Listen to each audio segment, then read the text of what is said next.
말이 잘 안 나오는 케이스, 말하기가 잘 안 되는 케이스, 말을 어떻게 해야 하느냐에 대해서 세 가지 중요한 개념을 오늘 전해드려 보겠습니다. 첫 번째는요, 이해력. 두 번째는요, 기획력. 세 번째, 전달력에 대한 얘기입니다. 안녕하세요. 한국 NLP 코칭센터의 신용협입니다. 요즘 영화 이야기로 여러분께 이야기를 시작해서 전해드리고 있죠. 조성희 감독의 영화 승리호, 최근에 제가 본 영화입니다.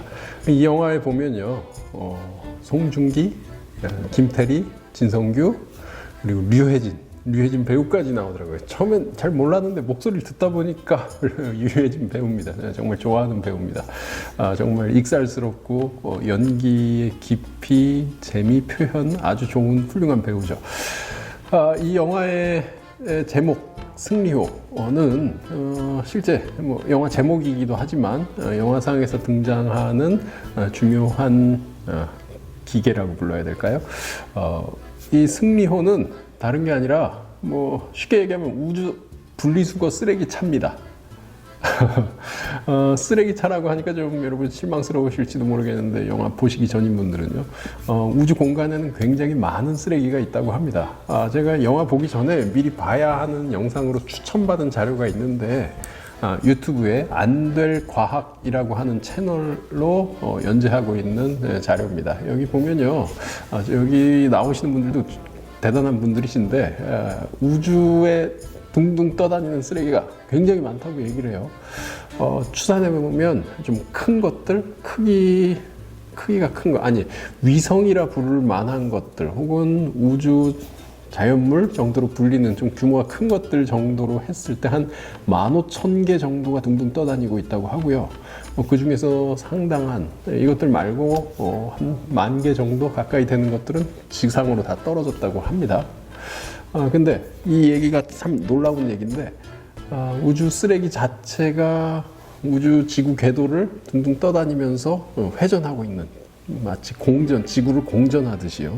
지구가 태양을 공전하듯이 지구 궤도를 떠다니고 있는 이 위성의 잔해들이 초속 8km의 속도로 날아다니고 있다고 해요. 이 8km의 속도는 어느 정도냐라고 얘기를 그 내용을 봤더니 총알이 1초에 1km 정도의 속도로 날아간다고 합니다. 총알의 8배의 속도 탁 맞는 순간 굉장히 위험한 곳이죠, 우주는. 그 밤하늘을 보면 낮에는 봐도 태양빛 때문에 보이질 않죠. 밤하늘에 보면 수많은 별들과 그 별들을 항성이라 부르죠. 그 별들에 의해서 비춰지는 빛에 반사되고 있는 행성들, 그리고 그것 말고도 인공위성들까지도 우리 눈에 보이곤 하는데, 어쩌면 이 우주 쓰레기들도 빛이 반사돼서 우리 눈에 들어오고 있는지도 모르죠. 그것마저도 요즘은 공해 때문에 우리가 볼 수 없지만요. 이 안들과학이라고 하는 채널에서 무엇을 얘기하냐면요, 우주 쓰레기들 자체를 어떻게 수거할 수 있느냐에 대한 이야기를 같이 전개합니다. 말하자면 최근부터 고민하고 있는, 과학자들이 고민하고 있는 내용인데, 우주에 위성을 쏘아 올리면요, 결국 이게 수명이 다하면 쓰레기로 바뀌게 되는데, 이 위성 자체가 수명을 다하면 지상으로 떨어지면서 지구 궤도에서 소진되어 버리는, 소각되어 버리는, 열에 의해서 그렇게 되죠. 그런 방법들을 고안하는 것에서부터 시작해서 기존에 쏘아 올린 이 15,000여 개의 쓰레기들은 스스로 사라질 방법이 없잖아요. 그래서 마치 승리호처럼 외부 힘에 의해서 지구 궤도로 떨어지면서 소각되게끔 하는 방법, 혹은 지구 궤도를 돌고 있는데 주로 이용하는 위성들이 사용하는 궤도가 있으니까요, 이 궤도 밖으로 밀어내는 방법, 혹은 지구 궤도 안쪽으로 밀어내는 방법, 이런 것들에 대한 고민, 이에 대한 과학자들의 노력에 대한 이야기를 같이 전합니다. 방법상으로 또 구체적으로 얘기 드리면요, 레이저를 쏴서 밀어내는 방법, 그물을 쏴서 밀어내는 방법, 건축 재료 중에 하나인 거품 재료를 위성에 쏴서 덩치를 크게 만들어서 질량이 나가게, 부피가 커지게끔 해서 지구 궤도로 떨어뜨리는 방법, 혹은 아주 긴 마치 실 혹은 밧줄 같은 것들 전선을 끄집어내서 몇 킬로미터에 해당하는 정도여야 된다고 합니다. 자기장을 발생시켜 지구 궤도로 떨어뜨리는 방법. 여러 위성 잔해들 쓰레기들이 서로 포집돼서 같이 뭉쳐져서 지구 궤도로 떨어지는 방법 등등을 같이 고안한다고 하는데, 영화 승리호에서 나온 방법인 작사를 쏴서 위성을 꿰서 끄집어내는 분리수거하는 방법도 한 가지 방법으로 고안된 것 중에 하나라 합니다. 달리 말하면 이 영화 자체가 그냥 작가나 감독의 상상만으로, 인간의 상상만으로만 터무니없이 만들어낸 게 아니라 과학자들이 실제 고민하고 있는 내용을 담아놓은 저작물이라는 거죠. 자, 그런데 우리는 말이 잘 안 나오는 케이스, 말하기가 잘 안 되는 케이스에 대해서 지난번부터 계속 연재해 오고 있는 중이었죠. 이 안 될 과학이나 승리호에 대한 내용은 굉장히 다양한 내용입니다. 끊임없이 쏟아냅니다. 대단합니다. 그런데 그렇게 말이 안 나오는 케이스가 우리가 관심을 갖고 있는 부분입니다. 말이 왜 안 나오냐? 자, 말을 어떻게 해야 하느냐에 대해서 세 가지 중요한 개념을 오늘 전해드려 보겠습니다. 첫 번째는요, 이해력이라 말합니다. 이해력은요, 내가 뭔가를 말하려고 하는데 지금 상황을 알아야 합니다. 지금 상황에서 무슨 말을 해야 할지 거기에 맞춰서 말을 해야 제대로 된 말이 되죠. 아니면 아무 말이나 하게 되는 경우가 될 겁니다. 이해력.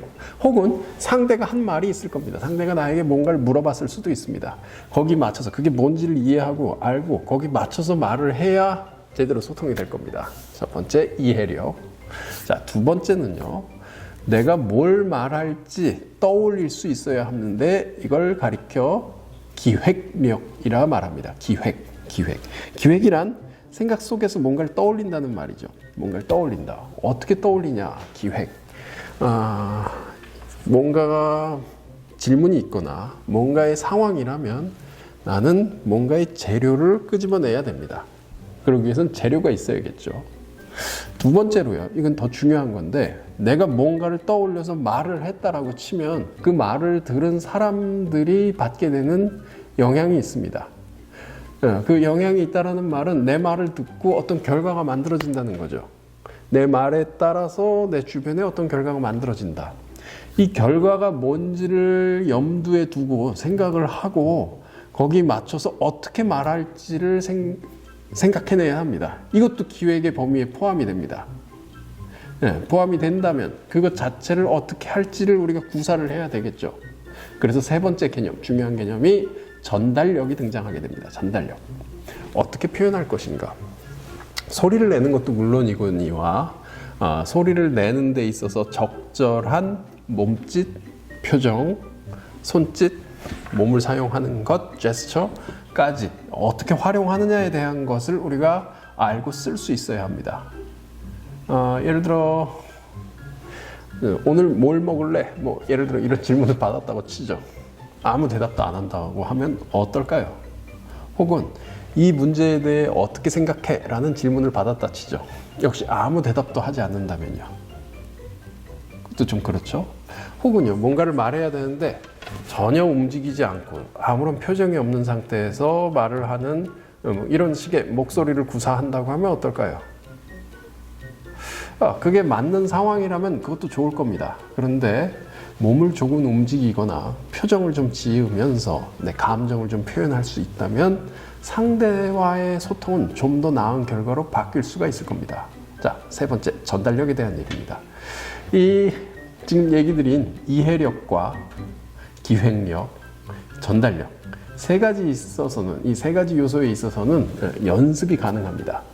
첫 번째 연습은요, 먼저 우리 안에 뭔가 재료를 좀 만들어내는 것이 가능해야 하겠죠.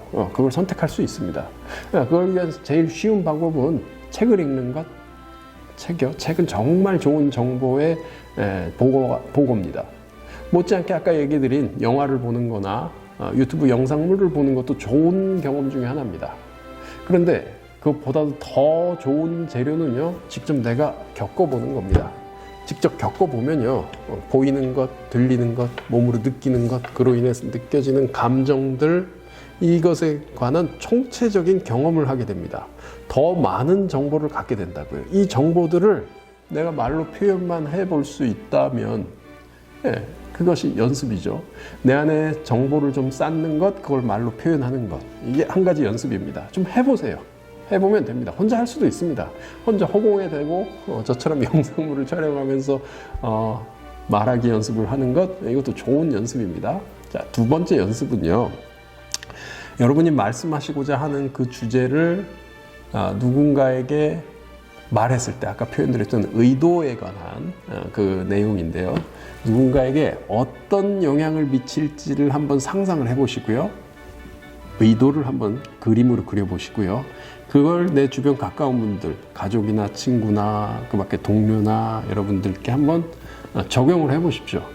내가 어떻게 말하면 그들의 반응이 어떤 식으로 나타날지. 예를 들면 한 번도 점심 식사, 저녁 식사를 함께 해보지 않은 동료, 직장 동료 혹은 주변 친구 혹은 가족에게 밥을 한번 먹어보자 라고 얘기를 한번 해보세요. 어떻게 말하느냐에 따라서 내가 원하는 메뉴를 그들이 선택하고 함께 동행할 수도 있고요, 아닐 수도 있겠죠.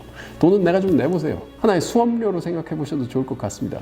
될 때까지 시도해 보는 거죠. 방법을 바꿔가면서 밥을 같이 먹는다, 내가 원하는 메뉴를 먹는다, 좋고요. 그들과 함께 어떤 주제를 대화한다, 이런 것들이요.